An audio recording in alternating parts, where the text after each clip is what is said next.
Buenos días, tardes o noches. Hoy quiero darles un pequeño resumen sobre la charla que nos dio el profesor Benjamín Nostra, titulada Medición de la velocidad radial de las estrellas. Bueno, empecemos hablando un poco sobre el profesor Benjamín Nostra. Él obtuvo su título en física en el año 1986 y obtuvo su título en maestría en ciencias en el 2003. Los dos títulos los obtuvo en la Universidad de los Andes, donde ahora es profesor. Su área de investigación es la espectrografía astronómica y entre sus reconocimientos están dos premios otorgados por la Universidad de los Andes. Uno por su desempeño excepcional, por su colaboración en la creación del observatorio de la universidad, bueno, el Espartaco y todo este tema. Y otro llamado Aldona Gabrionas a la docencia. Para recordar, el efecto Doppler lo podemos observar, por ejemplo, en la sirena, una sirena que vemos pasar en la calle, que a medida que se acerca a nosotros, detectamos su frecuencia menor a la natural, a la que está soltando realmente la sirena, entonces lo escuchamos más agudo, y al contrario, cuando se está alejando, escuchamos una frecuencia menor a la que realmente está emitiendo y lo escuchamos más grave. Del mismo modo, se presenta con la luz, por supuesto, ya que tiene un comportamiento de onda, y mientras la estrella se está alejando, esperamos que su corrimiento sea hacia el rojo, ya que su frecuencia debería ser menor, y si se estuviera acercando, detectaríamos que tiene un corrimiento hacia el azul, ya que su frecuencia, su longitud de onda debería ser menor a la que realmente se está emitiendo. Bueno, la pregunta evidente ahora es saber cómo encontrar cuál es la longitud de onda natural, la que realmente está emitiendo la estrella. Para ello tenemos algo llamado las líneas de absorción. Las líneas de absorción crean un patrón característico de cada elemento. Cada elemento suele absorber ciertas líneas en el espectro de luz. Y con un buen espectrógrafo podemos medir posiciones en el espectro observado con hasta 10 milésimas de nanómetros de precisión. Luego de ello, comparamos los espectros. Por ejemplo, aquí tenemos el espectro, el patrón de Antares, y vemos dos líneas características del sodio. Entonces, lo que hacemos es comparar con dicho elemento. Una lámpara de sodio, por ejemplo, podemos hacer este experimento. El patrón de Antares se presenta en la línea negra y, como vemos, está ligeramente desplazado hacia la derecha. Es decir, que su frecuencia es menor. Y por lo tanto lo que esperamos es que debido a su corrimiento al rojo se esté alejando la estrella. Efectivamente, después de hacer los cálculos, vemos que la estrella se está alejando a 28 kilómetros por segundo, apoyándonos de un catálogo de líneas como por ejemplo el BALT o el NIST. Y el profesor Benjamin lo que nos dice es que, por ejemplo, el BALT nos añade un dato que es la profundidad. Es decir, qué tan intenso debería ser la línea, dependiendo de algunas características de la estrella, como su temperatura, su densidad, etc. Y luego de que tenemos las líneas, pues comenzamos a comparar a ver qué tal nos da el espectro.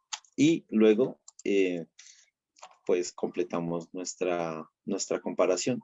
Y ya con todos estos datos podemos comenzar a hacer los cálculos. Y, por ejemplo, así se puede calcular la velocidad radial de Antares, Betelgeuse, Sirio. Por supuesto, esto ya es un fenómeno bien conocido gracias a la divulgación científica. Sin embargo, el profesor Benjamin, que se dedica a esto, nos da un poco más de detalles acerca del cálculo de velocidades y algunos errores que se pueden presentar por el camino. Por ejemplo, aquí vemos que al calcular algunas longitudes de onda observadas y contrastarlas con las naturales, obtenemos diferentes velocidades, cercanas pero no iguales. Y esto es debido a, por ejemplo, a efectos como la convección que se da dentro de una estrella. En las partes donde el material está saliendo de la estrella, tiene un corrimiento hacia el azul porque efectivamente se está acercando, es un ligero corrimiento, y en las partes donde entra el material a la estrella, tiene un ligero corrimiento hacia el rojo ya que se está alejando, pero no es la estrella como tal, sino el material que está dentro, lo cual nos provee de ciertos errores en las observaciones. ¿Cómo solucionarlos? Bueno, esto se soluciona con los diagramas de granulación, donde esperamos obtener una gráfica de este estilo.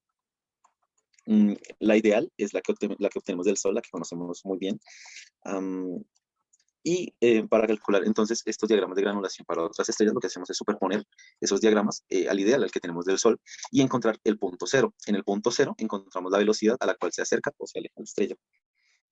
Un factor relevante a tener en cuenta antes de comenzar con la observación, la toma de datos, es el rango de, de la longitud de onda que vamos a usar. Por ejemplo, con el Espartaco, que es el observatorio que tenemos, el instrumento que tenemos para observar en la universidad, debemos elegir dicho rango y lo debemos elegir con cuidado, ya que en cierto rango se presentan influencias de átomos de oxígeno y átomos de agua presentes en la atmósfera, los cuales alteran nuestros resultados.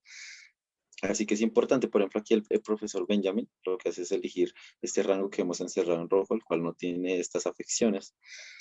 Sin embargo, tiene otro problema y es el problema del TIBO, que es óxido de titanio. El óxido de titanio lo que hace es disminuir la intensidad del espectro, aunque es el mismo espectro, como podemos ver en la estrella sana que en la estrella infectada. Vemos que en la estrella infectada las intensidades bajan y esto altera nuestros datos. Esto se debe a que el titanio, en las partes de convección que veíamos anteriormente, cuando el material sale de la estrella, se ioniza. El titanio se ioniza y cuando ingresa no.